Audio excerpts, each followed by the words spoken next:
राधे राधे मेरे प्रिय साथियों, आप सभी लोग जानते हैं कि मकर संक्रांति बहुत जल्द आने वाली है और इस बार ये प्रश्न भी लोगों के मन में अभी से चलने लगा है कि मकर संक्रांति किस दिन है, क्योंकि कुछ लोग तो 14 जनवरी की मकर संक्रांति बता रहे हैं और कुछ लोग 15 जनवरी की बता रहे हैं। तो किस दिन हमें मकर संक्रांति का पर्व मनाना है, किस दिन हमें खिचड़ी बनाना है और क्या दान करना है। साथियों, इसी के साथ में इस बार मकर संक्रांति के दिन ही एकादशी भी पड़ रही है। अब आप कहेंगे कि एकादशी पड़ रही है तो उससे क्या फर्क पड़ेगा? तो साथियों, फर्क यह पड़ेगा कि मकर संक्रांति के दिन विशेष रूप से खिचड़ी का दान किया जाता है और खिचड़ी में कच्चे चावल और कच्ची मूंग की दाल को मिलाकर इस दिन दान किया जाता है और कुछ लोग खिचड़ी बनाकर उसका दान भी करते हैं और घर में भी इस दिन खिचड़ी बनाकर खाते हैं। साथ ही में मूंग की दाल की जगह आप उड़द की दाल भी चावल में मिलाकर दान कर सकते थे।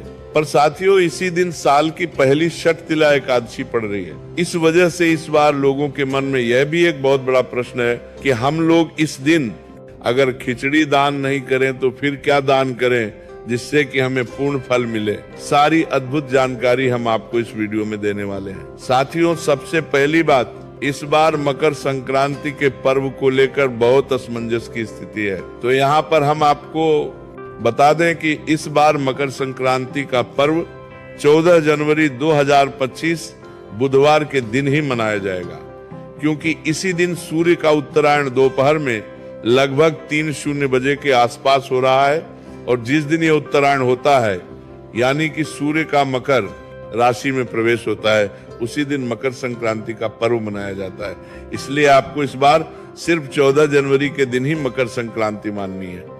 साथियों, अब पूरे देश में इस बार एक सबसे बड़ा प्रश्न है कि 14 जनवरी को मकर संक्रांति है। ये तो ठीक है, पर इसी के साथ में एकादशी भी है, वो अभी साल की पहली छठ तिला एकादशी। तो यहाँ पर खिचड़ी का दान कैसे किया जाएगा, क्योंकि खिचड़ी में विशेष रूप से चावल भी होते हैं और एकादशी के दिन चावल का प्रयोग नहीं किया जाता है। साथियों, यहाँ पर हम आपको बता दें कि इस बार आप लोग मकर संक्रांति के दिन एकादशी होने के कारण ना आप खिचड़ी का दान कर पाएंगे और न इसे अपने घर पाएंगे। इस बार के लिए पाराम ने कारण मंत्री हो गए। इस बार आपके घर में करने के लिए इस बार मंत्री हो गए कि कारण में नहीं को में बना पाएंगे, क्योंकि एकादशी के दिन चावल को पूर्ण रूप से वर्जित किया गया है। अब आप कहेंगे कि अगर हम इस दिन चावल का दान या खिचड़ी का दान नहीं करेंगे तो फिर ऐसी कौन सी चीज है कि जिसका दान करें और हमें खिचड़ी के दान करने का ही फल मिले।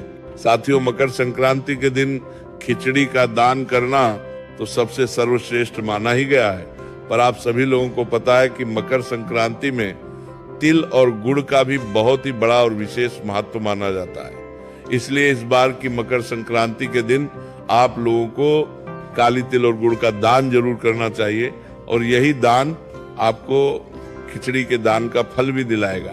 साथियों, अगर तब भी आपका मन नहीं मानता है तो आप 14 जनवरी को खिचड़ी का दान ना करें और ना अपने घर में खिचड़ी बनाएं, पर 15 जनवरी के दिन आप खिचड़ी का दान कर सकते हैं। पर विशेष रूप से दान 14 जनवरी मकर संक्रांति के दिन ही किया जाता है, इसलिए आप मकर संक्रांति के दिन इस बार खिचड़ी का दान ना करके तिल और गुड़ का दान करें या तिल और गुड़ से बने हुए लड्डू का दान करें, वह ज्यादा अच्छा रहेगा।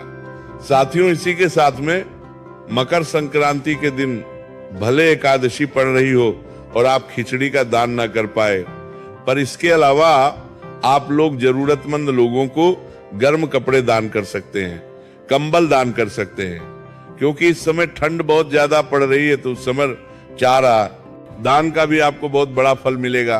साथियों, मकर संक्रांति के दिन किसी भी प्रकार का दान का फल आपको पूरे साल भर मिलता है, इसलिए भले छोटे से छोटा दान करो पर मकर संक्रांति के दिन दान जरूर करो। साथियों, अब आप ये जरूर कहेंगे कि अगर हम मकर संक्रांति के दिन कोई दान कर रहे हैं तो वो दान किसको दें? तो इसका जवाब है कि आप किसी जरूरतमंद व्यक्ति को भी दान दे सकते हैं। आप भले लड्डुओं का दान दे रहे हो, चाहे कपड़ों का दान दे रहे हो, आप दे सकते हैं, पर आप चाहे तो मंदिर में जाकर पंडित जी संगीत को भी दान दक्षिणा दे सकते हैं। साथियों, आप भले किसी को दान कर रहे हो, चाहे तिल और गुड़ के लड्डू दान कर रहे हो या तिल और गुड़ अलग अलग दान कर रहे हो, चाहे किसी भी वस्तु का दान कर रहे हो, उसके साथ में कुछ पैसे जरूर दान करें, ताकि हमारे दान में जो भी कमी हो वो ऊपर से जो पैसे हम लोग रखते हैं दक्षिणा के रूप में, वो उस कमी को पूरा कर देते हैं। इसलिए भले 10, 100, 500 जितनी आपकी क्षमता हो, वो अपने दान के साथ में अपने रुपए रखकर ही दान करें। साथियों, इस तरीके से आप लोग मकर संक्रांति के दिन एकादशी होने के बावजूद भी ये दान करके खिचड़ी दान करने के बराबर ही फल प्राप्त कर सकते हैं। और इस बार 14 जनवरी के दिन ही मकर संक्रांति रहेगी और एकादशी होने के कारण इस दिन चावल का किसी भी रूप से आप न दान कर सकते हैं और न अपने घर में बना सकते हैं। साथियों, अभी भी अगर आपके मन में कोई प्रश्न है तो आप हमसे कमेंट करके पूछ सकते हैं। और आप हमारी ये वीडियो कहां से देख रहे हैं कमेंट में जरूर बताएं। राधे राधे मेरे प्रिय साथियों।